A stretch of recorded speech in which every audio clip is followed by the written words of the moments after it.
పాప జాయిన్ అయ్యి 1 year అవుతుంది. మేడం చూసుకునే విధానం కానీ ఆయమ్మ చూసుకునే విధానం కానీ మాకు చాలా చాలా నచ్చుతుంది. మా పాప ఇక్కడ డ్రాయింగ్ కానీ జీకే క్వశ్చన్స్ కానీ రైటింగ్ కానీ ఆల్ఫాబెట్స్ స్మాల్ లెటర్స్ అన్నీ రాస్తుంది. తను డ్రాయింగ్ కూడా మంచిగా వేస్తుంది. మేడం కూడా చెప్పే విధానము అంటే కథలు ఏ రకంగా పిల్లలు ఎట్లా అంటే అనుకరణ ఎక్కువ ఉంటుంది ఈ దశలో పిల్లలకి. మనం ఏ రకంగా చెప్తే వాళ్ళు కూడా అదే రకంగా అనుకరిస్తారు పిల్లలు.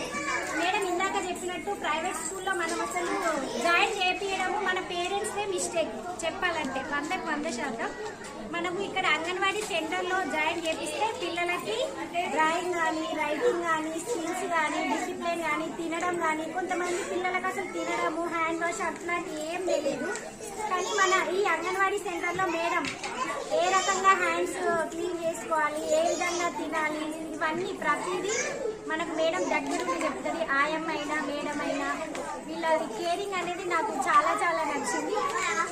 ఈ అవకాశం ఇచ్చినటువంటి మేడంకి హెల్పర్స్కి ఇక్కడ ఉన్న టీచర్స్కి అందరికీ కృతజ్ఞతలు. Thank you so much.